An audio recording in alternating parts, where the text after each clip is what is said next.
Welcome to episode 182, Developing Clinical Resilience, Nurturing Self of Therapist Beyond Self-Care, featuring Megan VanMeter, licensed professional counselor. Make sure to subscribe to be alerted about future episodes. By Clearly Clinical. Learn, grow, shine.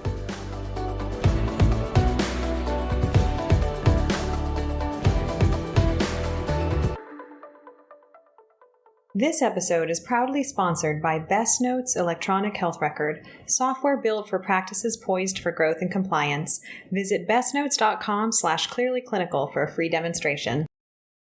Hello to our listeners. My name is Beth Irias, and today I am delighted to be joined by Megan VanMeter.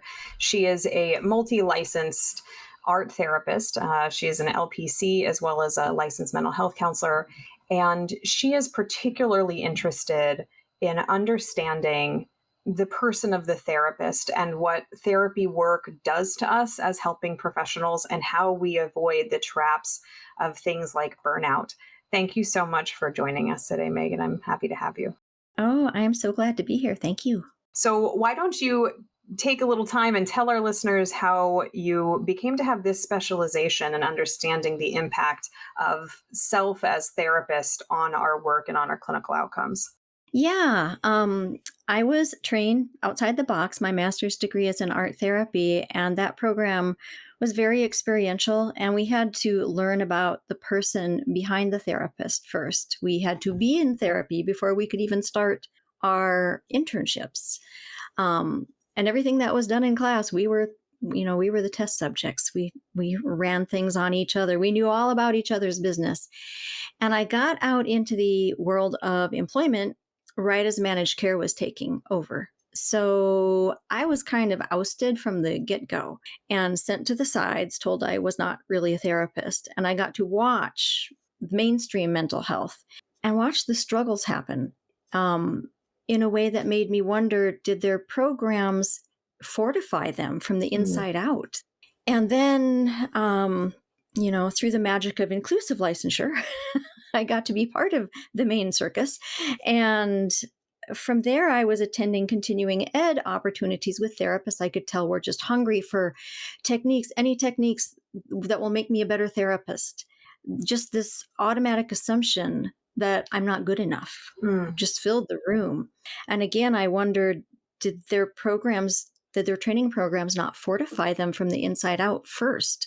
And that seemed to be the case. So I started a little business. It didn't succeed because, A, I didn't have time to make it succeed. And B, what people wanted from me was different than what I was intending to offer.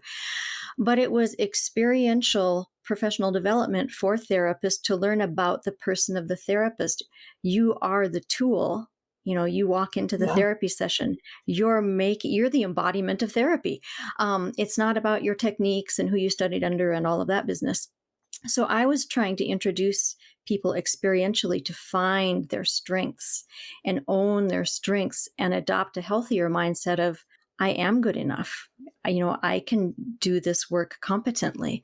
But people instead wanted me to teach them tricks for making people talk, because that's kind of a narrow and erroneous assumption about what art therapy is anyhow. Art therapy's goal is not to make people talk. So that didn't work out. Then I went and taught in a graduate art therapy program, and that program was not nearly as experiential and involved in the person of the therapist as mine was. And I could see the anxiety in the students hitting their placements and being nervous that they didn't have anything to offer and looking for techniques. More of this, all I need is a good technique and I'll be a good therapist. So I saw that happening in those students, and I realized, okay, this must be the state of affairs, that most programs are so caught up in dealing with teaching competencies that they're not necessarily creating a sense of competency among the students who go out into the fields to become the therapists. And so the pandemic had hit, and I knew our kind, we were all suffering greatly. Overuse really of mental health services. And I decided, I'd been fighting the private practice bug since 2003. So I decided, I guess it's time. And I really want to focus on helping professionals who are identifying with all of those horrible, yucky feelings, the darkness inside, the mood and motivation crashes, where they thought doing something they loved was going to bring light to the world, and instead it's bringing darkness into their own. Thank you for how poetically you just put that. I think, yeah, I can only really speak for myself and in conversations I've had with colleagues, but the sense of being clinically exhausted, for lack of a better term, is really, it's real, it's apparent. And I know I've experienced it myself. I would have a hard time believing that any clinician hadn't had moments where we're lacking compassion or we're just feeling completely overwhelmed or detached or whatever the word is for you. Um, but I think this is one of those conversations before you and I started recording that we're not really talking about enough. As you said, like we're having lots of conversations about manualization and here are the interventions to do when XYZ happens. And yet the research really speaks to something else that even the most effective, quote unquote, research based, quote unquote, methods don't work all of the time for everybody. Why is that? And it comes down to this magical fifth element, which is the therapist themselves. Can you speak to some of that and what you found over the years and understanding the research about why it's so critically important for us to not just think about the interventions and the theory or method we're using, but actually ourselves as a person we're bringing into the room or into a virtual session?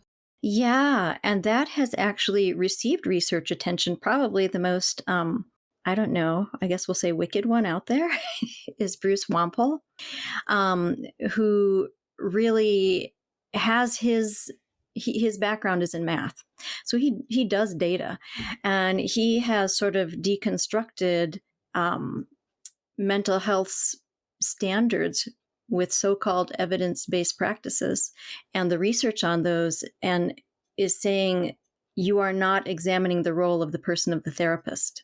You can't just, we're not all interchangeable and plug and play. But he articulates in a way that people who really love data will understand. So that may be legislators, for example, policymakers. So he's a good one. David Wallen also is a big advocate for we are the tools of the trade, and looking at attachment, our own attachment issues, and how they play out in the therapy sessions, in our relationships with clients. That's huge. And yet you don't see that being addressed at all. It's as if therapists came from nowhere and they only began to breathe air when they started grad school. They have no history that shaped them and drove them to become a mental health professional to start with. That's usually got a lot to do with family of origin stuff, where we were rewarded for tending to the needs of others and discouraged from advocating for our own needs. So, if we receive our esteem from helping others, we become a helping professional. So it's not just therapists; it's the whole lot of us. But I know Castanguay and Hill in 2017, their publication identified that the person of the therapist is the single most important variable in the process of psychotherapy, and yet it's the least addressed and the least studied. So there are people with bigger names and publications behind their names, who are essentially saying what I'm saying, some different angle of it. But we are definitely minority. It's been interesting over the years. I've had the opportunity to attend some of those larger fancy conferences, if you will. And it's been interesting to kind of see this shift that's occurred in the last dozen plus years that's, I think, gaining traction. But so along the same lines of looking at Bruce Wampole, folks like Dr. Barry Duncan and Dr. Scott Miller looking at feedback informed treatment. And our listeners know that I'm a huge feedback informed treatment nerd and trainer. But this idea that there's this important kind of undercurrent that we really haven't discussed very much, and maybe because it hadn't occurred to us for a very long time, that we were just always looking for, well, if X happens in therapy, then you need to do Y. And I can certainly relate with that as a new clinician, that it was like, well, I need to walk in with my little tool bag and then I'll be ready for whatever happens. And then I will be fine and I will be competent and I will help people.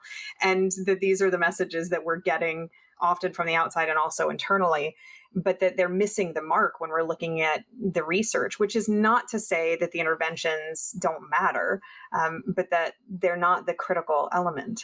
that I think what's telling is often if you hear somebody talk about a really beautiful therapeutic experience, they're not saying, well, my therapist used to do this thing. They're saying, my therapist just made it a place where we could really talk. And I just felt supported and I felt listened to. And you realize how important that person of the therapist is. I'm excited for the conversation that you and I are having today, Megan, because I think it's another kind of piece of this puzzle as we try to understand why, as we record this, more therapists are leaving the field of mental health care in the United States than are coming in and are graduating and are getting licensed. We have a problem here. We need to deal with this. Yes, the system has a flat tire. That's the best way to say it. So, along the lines of that flat tire, can you start by defining for us the differences between some of these buzzwords that fly around? So, including burnout, compassion fatigue, vicarious traumatization, and secondary traumatic stress. Can you talk about what these are? Because I think sometimes we may default to assuming that these are all the same thing. Can you talk about how these are different? Yeah, and I'm glad to, because if we can't use shared language in an accurate manner, we can't advocate for ourselves because we don't. It's like a client saying, I'm upset, and we just let them get by with upset. And we don't really know, what does that mean? What does that mean to you? So there are people out there saying, I have compassion fatigue, when really they have burnout, and vice versa.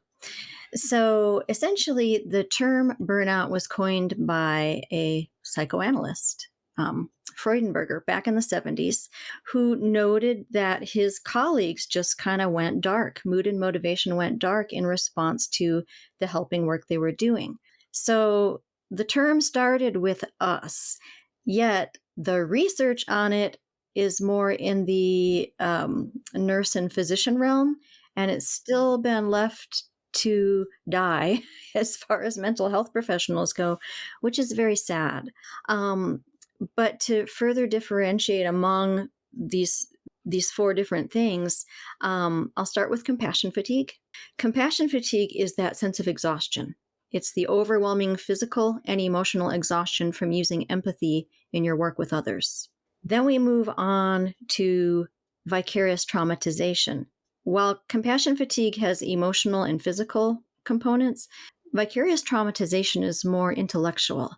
It's this cynicism, this view of the world as a toxic place, and doubts about one's own ability to make any bit of difference at all. So lack of sense of fulfillment, lack of sense of accomplishment.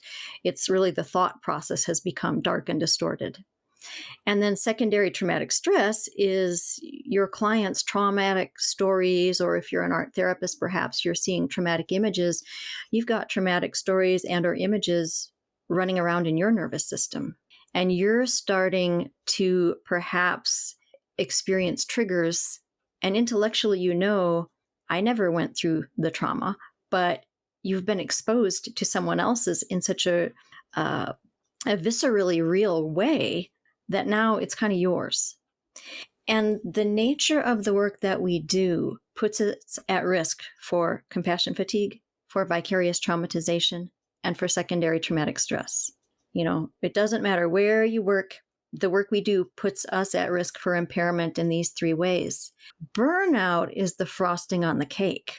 Burnout implicates the work setting, the type of work being done, and the population being served. So, for example, if you're working with people who are very chronic, and you only get to see the worst of the worst, and you never really get to help people see the sunshine, you don't know that side of their equation, you're chronically working in the dark. And that's going to affect you.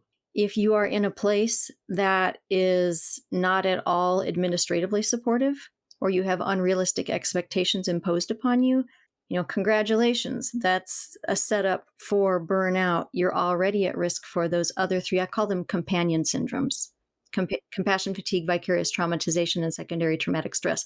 I wish they were shorter. It's a mouthful. But you're at risk for the three companion syndromes, but burnout is really the onus of the setting and the situation.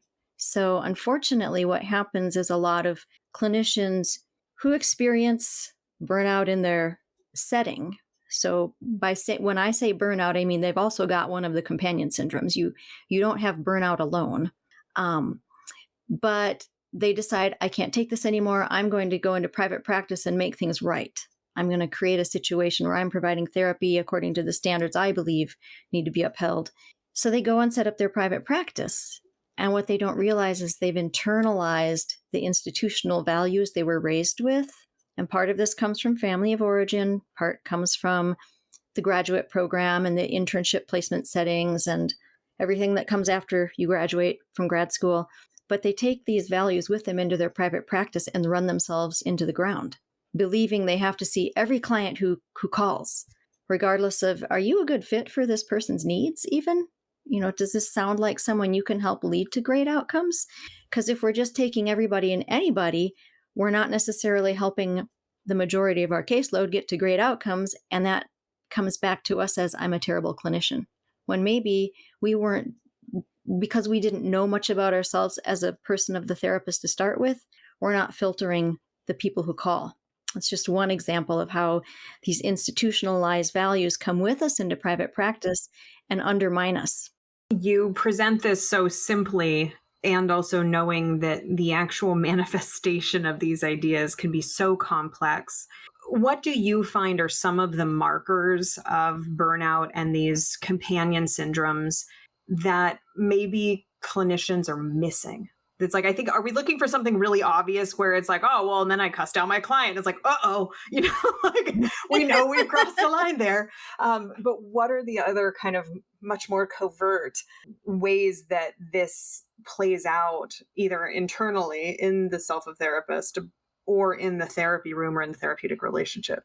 I think definitely, for example, with vicarious traumatization, when you've got this mindset of cynicism and you can't do anything to help in this toxic world, that is going to shortchange your efforts at therapy. You're going to be having anger and resentment towards your clients. Well, I'd like to go to this training, but it costs $699. And frankly, my clients aren't worth that. When you start having thoughts about your clients aren't worth it, there's a red flag. So if you find yourself becoming de-energized in sessions, I mean, obviously it takes energy to be a therapist. We don't get compensated well for the amount of energy we put into our work. But if you find you're in a session and you're just kind of tanking out energetically, that's an indication that you may have compassion fatigue.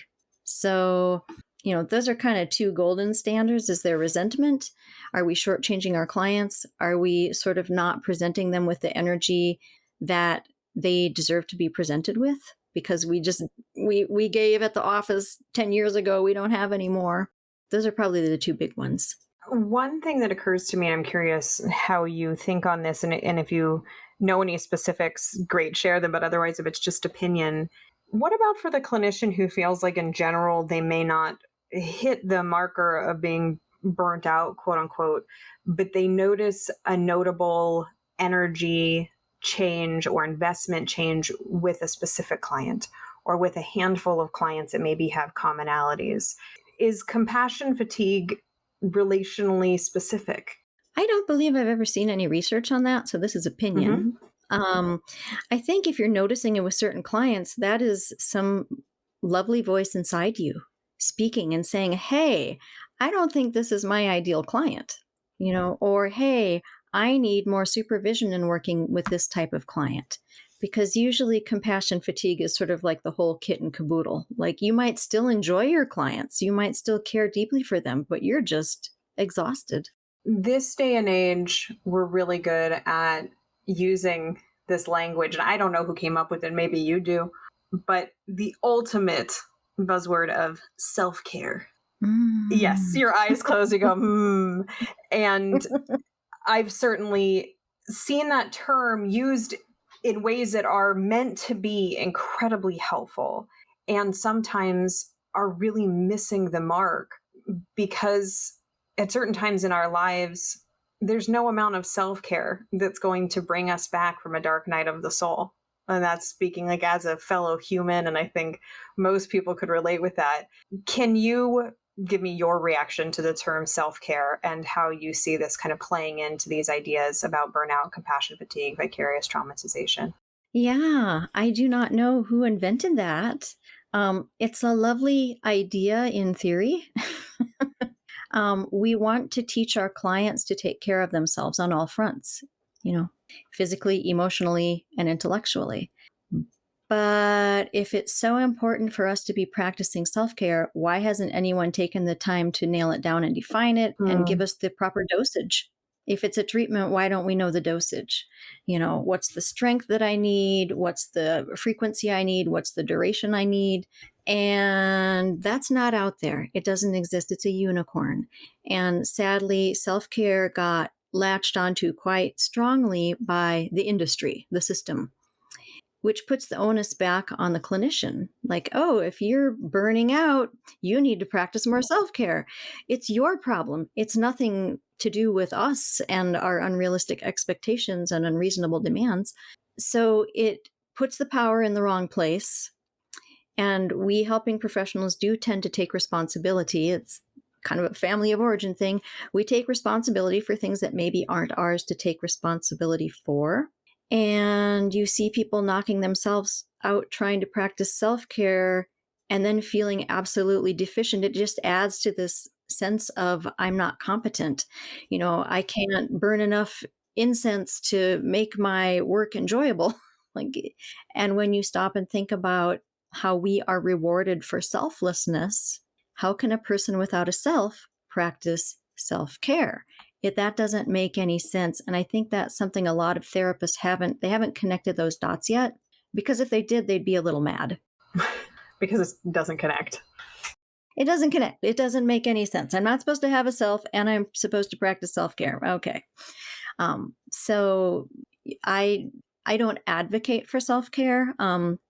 There is a model that I promote when I'm doing presentations for mental health professionals that is about extracting them from the illusory grip of chasing after the self-care unicorn and how strong that pull is, and realizing the difference between self-care and something called life enrichment.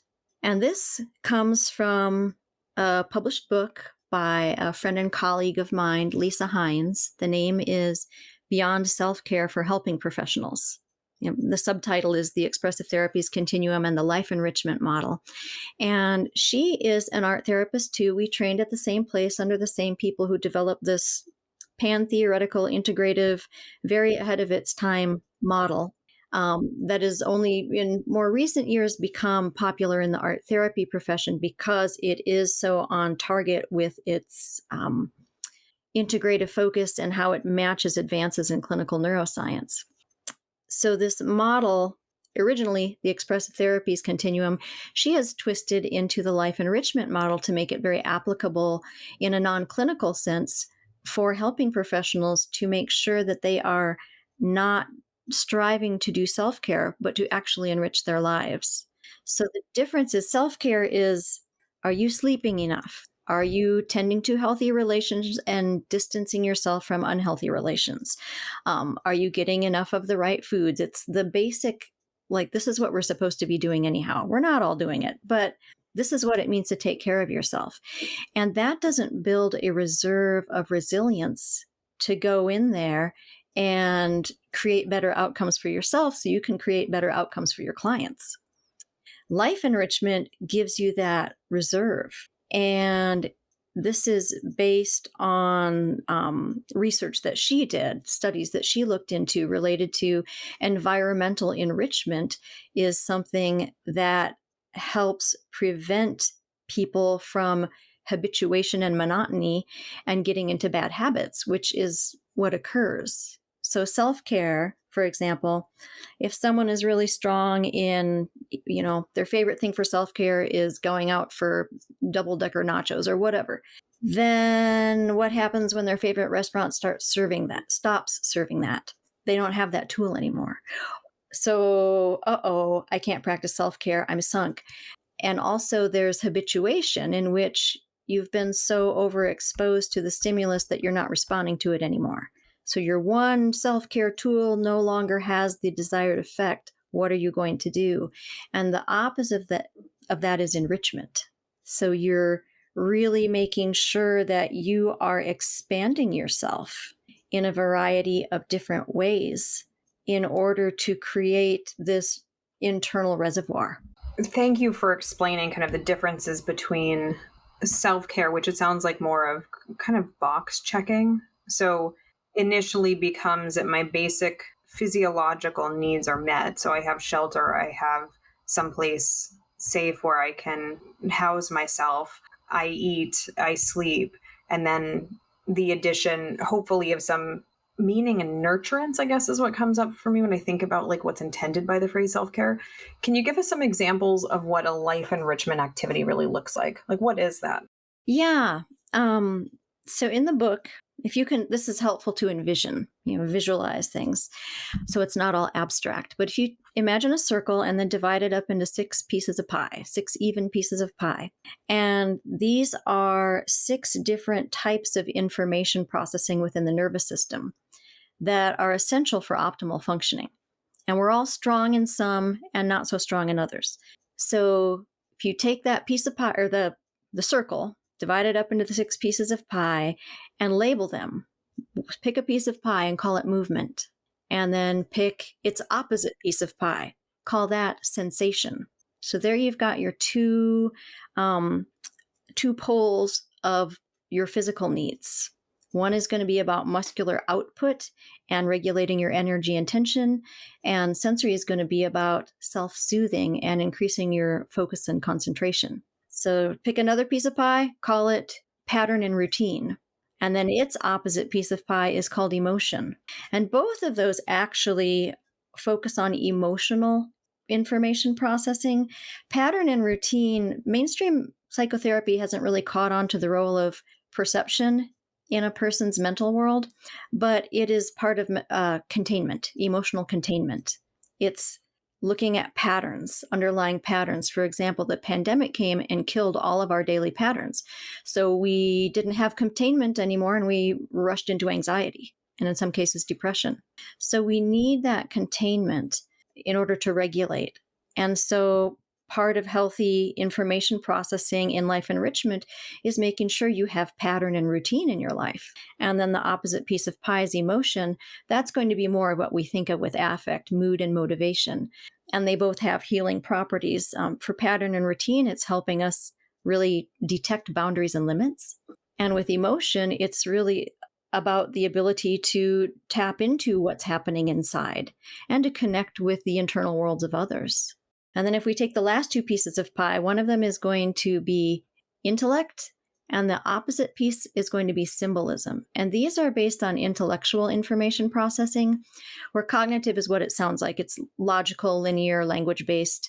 The healing gift of that is going to be problem solving and decision making. And then the opposite piece of pie, symbolism, it gets its name from symbol relations, which is really what cognitive is also, like understanding math symbols. 4 is greater than 3. There's that little duck's beak that's facing in a certain direction to help establish relationship.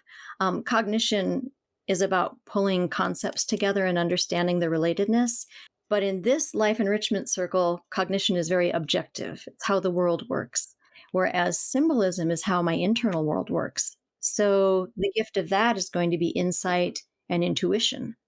So if we've got all 6, if we're aware of all 6 pieces of this life enrichment circle, we can begin to figure out, where am I strong and where do I just not have enough going on here, so that we can start fortifying ourselves appropriately. And then the whole circle is held together. Like, imagine you drew that circle and divided it into 6 pieces of pie. There'd be lines showing the circle and the division points between the pieces of pie. That's creative mental activity, which serves as a bridge, an integrative bridge between a person's challenges and their strengths. So if you want to look at creativity, it's really about dealing with the unfamiliar, or it's dealing with the familiar in unfamiliar ways. And in order to generate creative mental activity, you're actually using a lot. We've got the large scale brain networks. We have our imagination or default mechanism or network, which is going to help us think outside the box. When we're burned out, and I'm using burnout generically, it's burnout and its companion syndromes, but when we're in any of those states, we're not thinking outside the box. We don't have enough juice to do that. We're just looking for the shortcuts. I just need to move from point A to point B. I don't need it to be fancy. It can't be fancy. I don't have time to think about anything else. So when we're able to open up, that expands the default network or the imagination network. And then the executive network is really going to be about very focused, detailed problem solving. And a truly creative person, they've done some studies on musicians and found that highly creative people can get both of these opposing neural networks working in conjunction with each other. So creativity isn't just, I painted a picture and that makes me creative. And it's so much more than that. It's about mental activity, and it's generative and integrative, whereas burnout and its companion syndromes are the opposite, degenerative and disintegrative. What I'm hearing is you describe those is really, you already said, kind of the holding of the tension between these concepts, but primarily about balance. You've already referenced the COVID-19 pandemic and the impact on mental health professionals.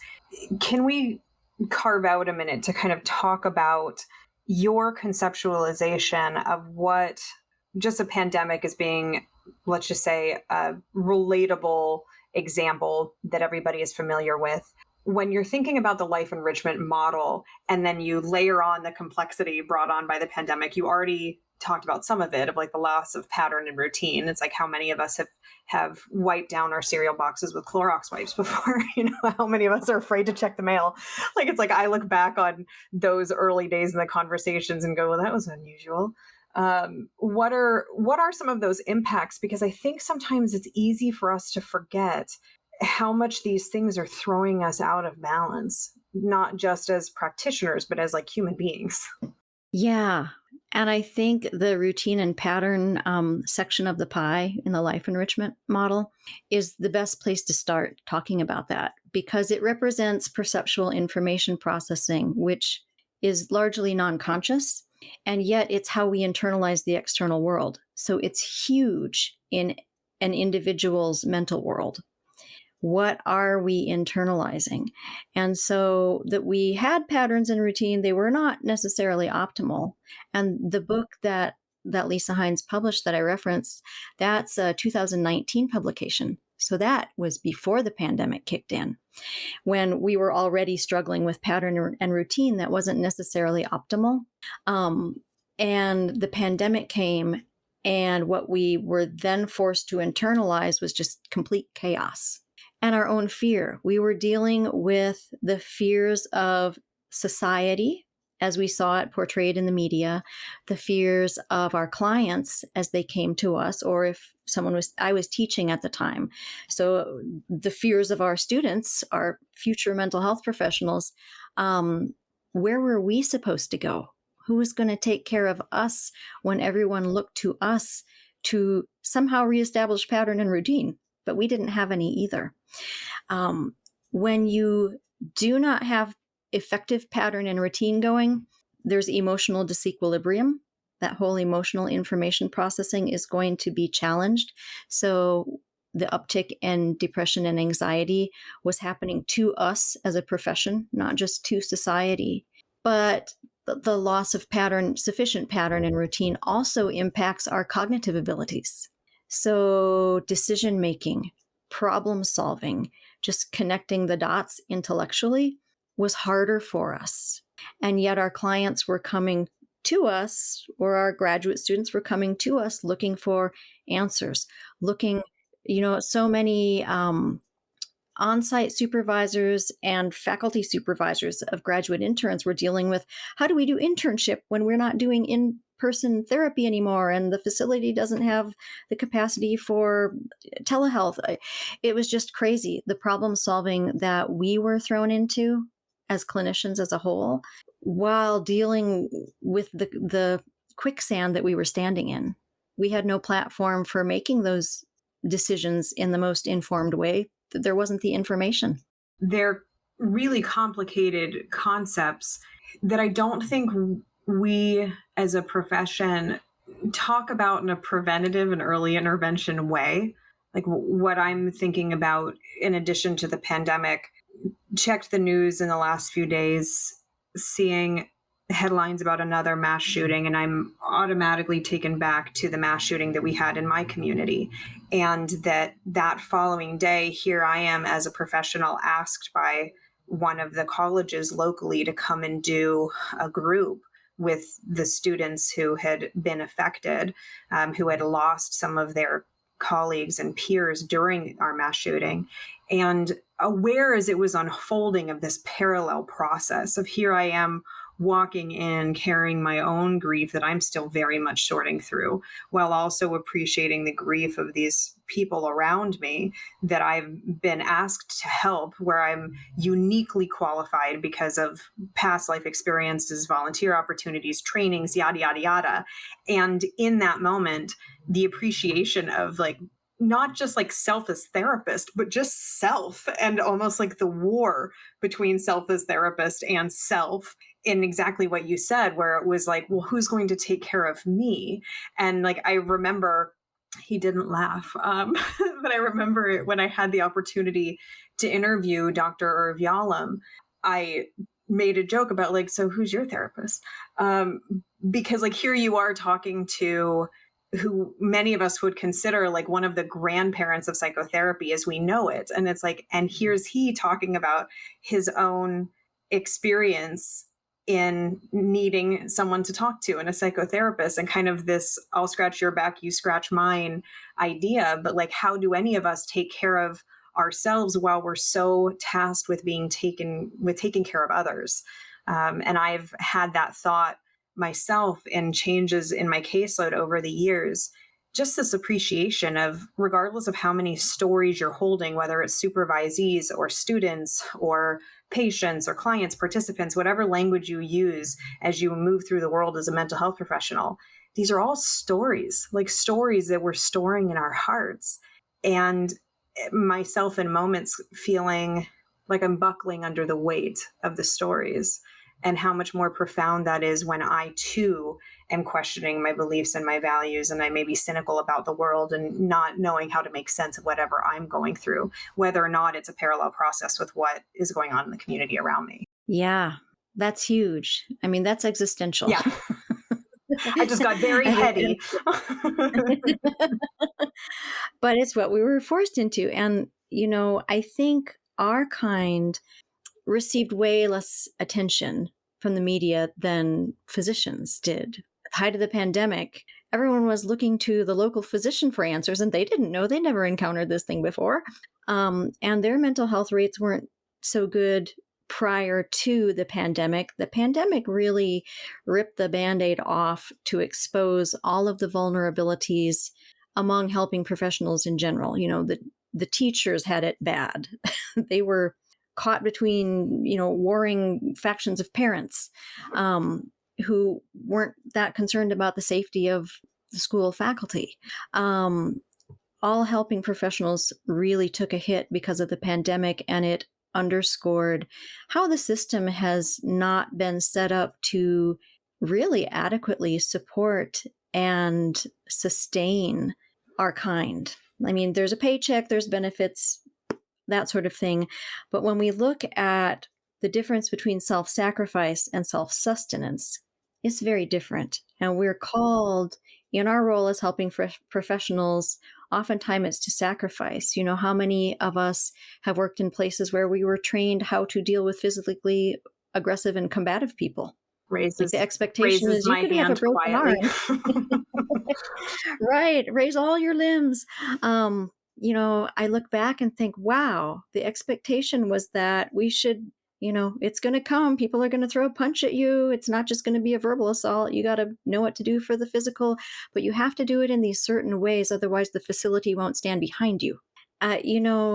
We're expected to sacrifice, and we don't question that. But how are we sustaining ourselves? And the pandemic really shone the light on how the system, air quotes, the system that we're all tethered to in some way hasn't sustained us.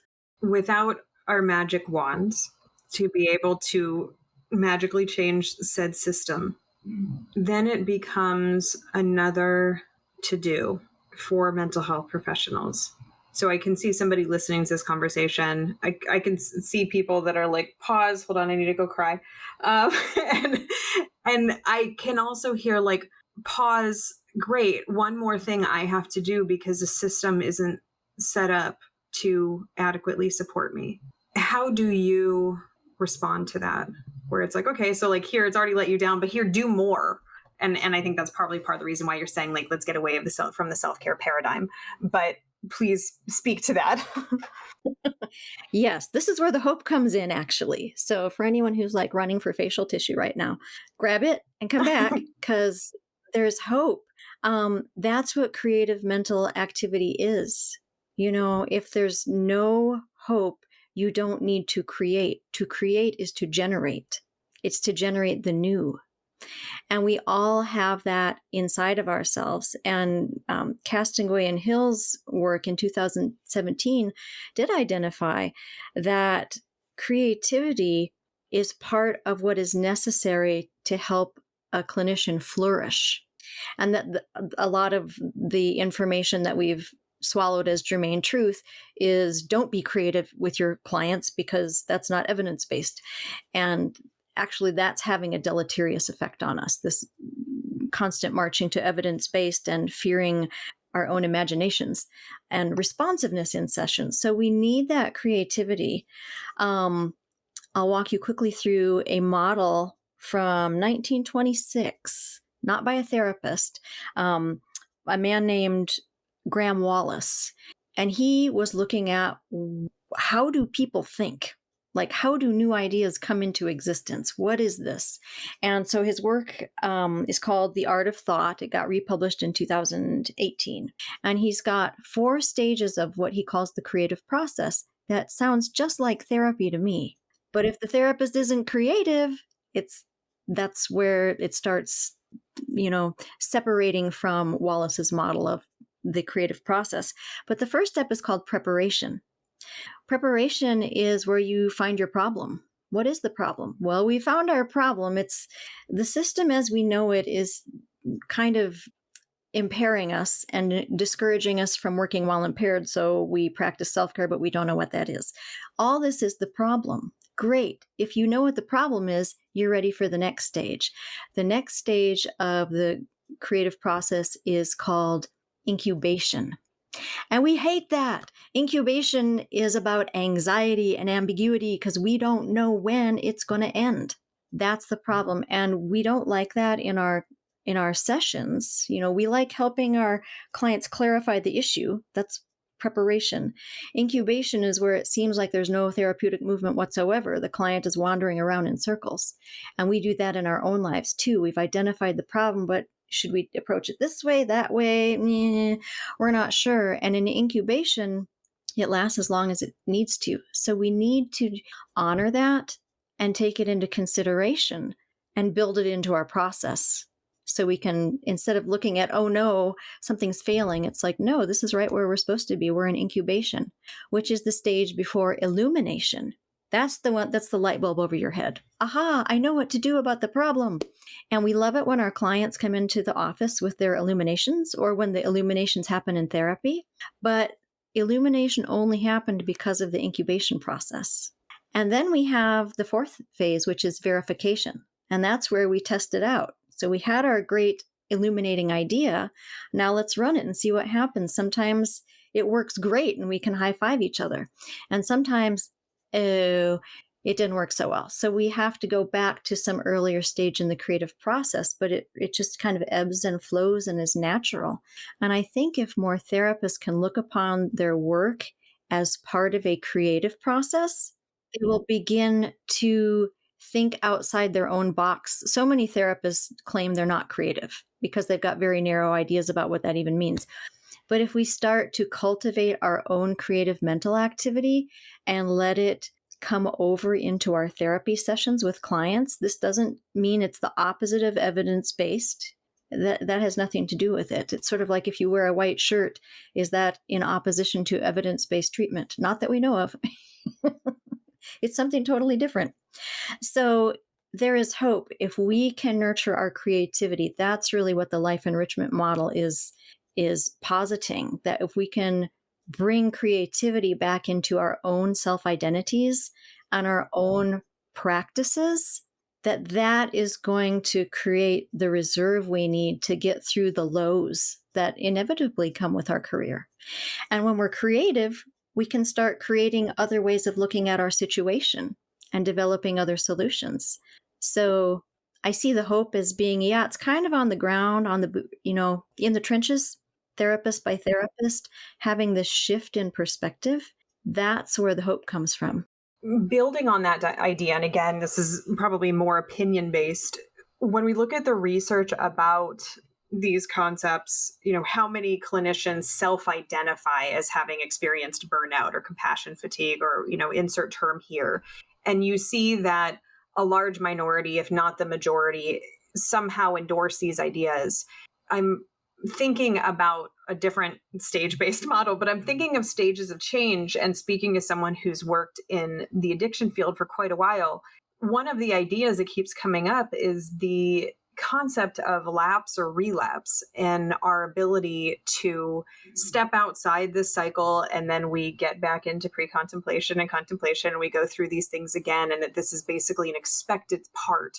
Because of the work that you do and diving into the research, do you believe that effectively these buzzwords are really just part of the human experience and therefore part of the therapist experience? Because I can think of times in my life where whatever was unfolding around me essentially almost felt like it necessitated a loss of creativity. I'm going back for myself to the earlier days of the pandemic, as I'm sure many clinicians were, where you're like trying to figure out, is this HIPAA compliant? Am I out of compliance with my insurance contracts? Like, how am I going to be tending to my clients while also now I'm a teacher? Like whatever these thoughts are, where it's not a time that's nurturing creativity. And so we've stepped so far away from that creativity, and we're deeply in survival mode. Is part of the paradigm that needs to shift, that this is simply almost an expected part of what it means to be not just a therapist, but a human, is the loss of creativity and this sense of compassion fatigue and burnout. I definitely think that connectedness with having lost creativity, and there are creatives who go to therapy to try to find their creativity again. If their livelihood comes from that, that's kind of important. But for the rest of us, it happens as well. And it is an ebb and flow. When we're in survival mode, we've contracted, and creativity lets us expand. And so it's not, can we prevent contracting from ever happening again? No, that's not normal. But if we can build our reserve during the opportunities we have to expand, that helps us ride out the periods where we have to contract. Instead of, oh my gosh, this is going to kill me, it's okay, I've been here before. Not exactly, but last time I was in this boat, here's what I implemented, here's what I had to let go of. It's allowing you to make those connections and really think and be strategic instead of just reactive. When you say contractions, my brain went straight to like, so it's Lamaze for therapists. Where it's like, but really, like, you're anticipating that this thing is going to happen because it's part of the experience that we would anticipate. And then it allows us, I think that in and of itself, the expectation that it may occur can often sometimes make it easier. Not always. I think there could obviously be the side where it could make us hypervigilant and tend toward more anxiety of like, I don't want the thing to happen again.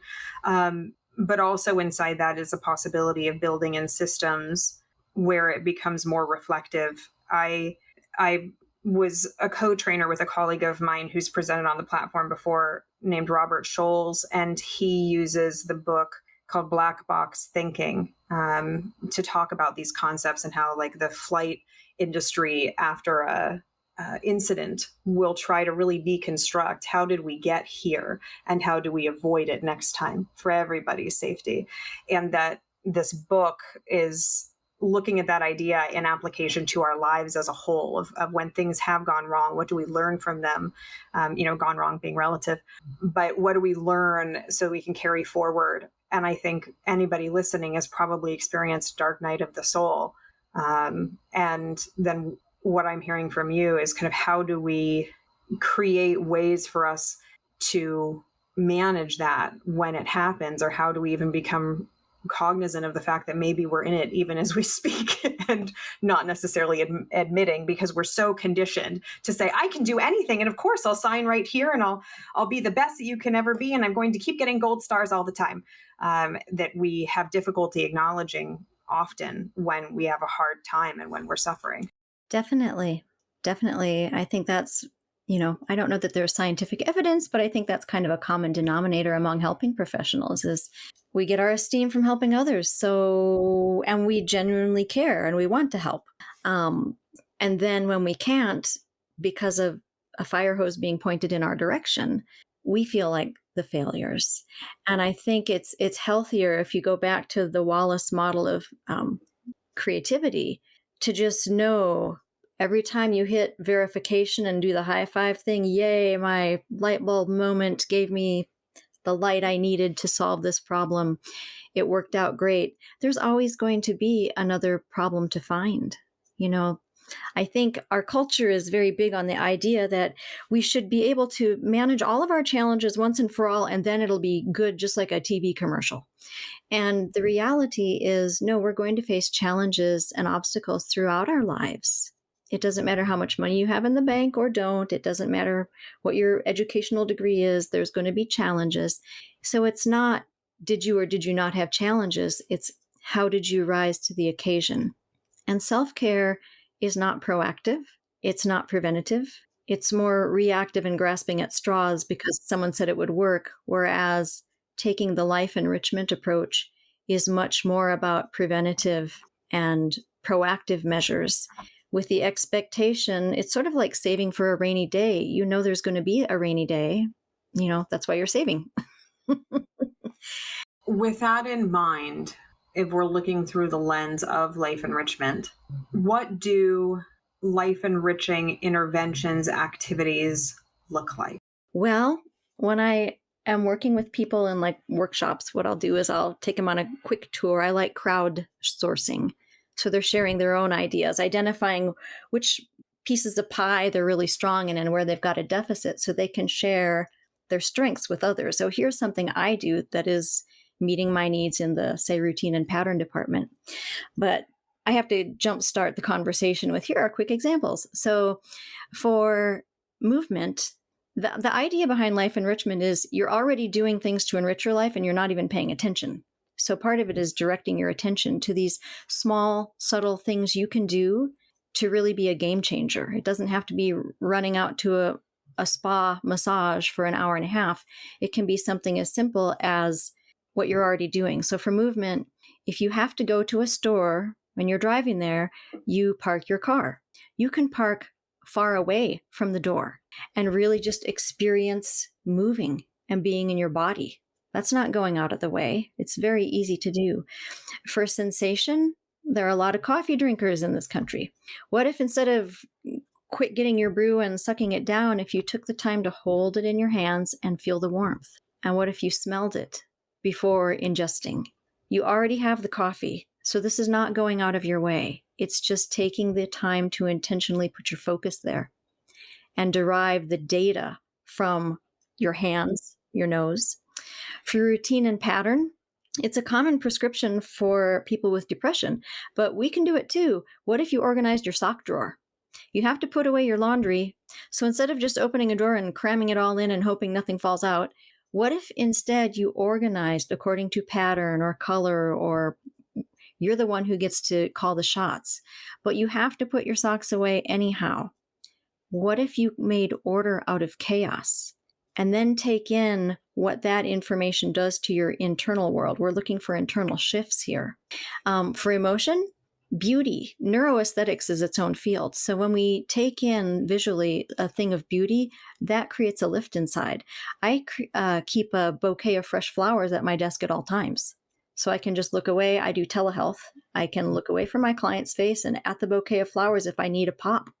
I can do that at any time of the day for that emotional lift. Color enlivens affect. So that's simple. You go to the grocery store, they sell flowers. Amazing. You can just buy them there. Cognitive, also easy. That's just learning something new. So the next time a song crosses your mind and you recognize it's from this 90s band you really used to enjoy, can't remember their name, instead of just letting the thought drift by, look it up online. Most of us have a device available to us at all times. Look it up. What was the name of the band? Oh, okay. Now you know. So instead of letting these questions just fall to the side, check it out. Learn something new. That reinforces cognition. And for symbolism, we have full moons. I don't happen to know when the next one is coming, but we've got full moons. And an exercise for that is just going out and spending 5 minutes with the full moon and wondering who else is out here looking at this full moon right now and what are they thinking about? And how many people for centuries past have come out to look at essentially the same moon and what was on their minds?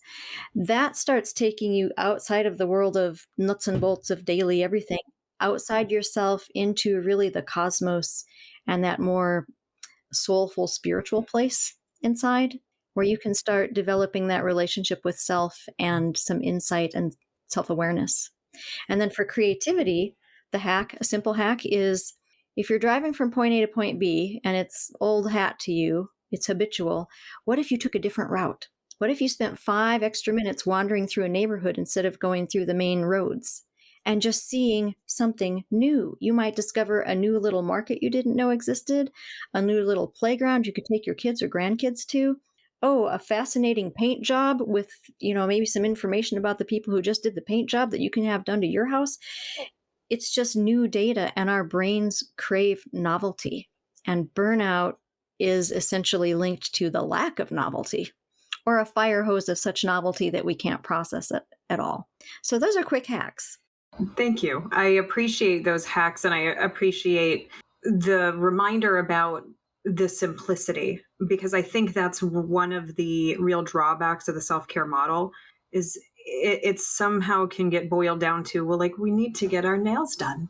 And it's like, what if I don't have the time or the money or the childcare or, whatever it is that is preventing that from happening. And I think it can feel really discouraging when we want to be doing these things to take care of ourselves, but we're not able to check that box because it feels too big, or for whatever reason, it's not appropriate for us right now. And so I appreciate the simplicity of the ideas that you're proposing, because they're so simple, but they really are basically neurological hacks to bypass some of our automatic systems and kind of liven things back up. Megan, you and I could keep talking on this topic. I think it's obviously a really important one, and it's something that you're clearly really passionate about. For our listeners that want to learn more about you and about your work, how do they do that? They can go to my website, which is my name, meganvanmeter.com. And they can just check out my approach. I am an art therapist. I do online art therapy, licensed in Texas, Arizona, and Indiana. And I am providing these outside the box services based on the model that the life enrichment model came from, the expressive therapies continuum, looking to integrate what deserves to be integrated. And this is how we create better outcomes for ourselves and our clients. Thank you for spending this time. You have listed out so many concepts that I think are so helpful in describing the circle model for life enrichment, and also really understanding these different stages of creativity and then where we can operate within that to inject our lives with more meaning, significance, creativity as ways to hopefully prevent these bad words that we've been talking about today. I think I appreciate it. I know it's a great reminder for me as a human and as a therapist. Thank you for your work trying to deconstruct these concepts for clinicians, because sometimes it's like one of those things that when we realize that we're burned out, we have been burned out for such a very long time. And it's hard to know how we can get ourselves back to a place where we're not just spent. So thank you for joining us today and giving us some really helpful ideas, Megan. I appreciate it. Well, you're welcome. Thank you for letting me spill my beans here. And I just want to let people know, if you identify with burnout, compassion fatigue, vicarious traumatization, or secondary traumatic stress, it is not your fault. Thank you, Megan. Thank you for joining us. You're welcome. Take care. You've just finished listening to another exclusive continuing ed podcast by Clearly Clinical. If you like what you just heard and you need continuing ed credits, please visit us at clearlyclinical.com to check out our one-year membership, where you'll have access to our growing library of continuing ed podcast courses. Clearly Clinical, where our goal is to help you learn, grow, and shine.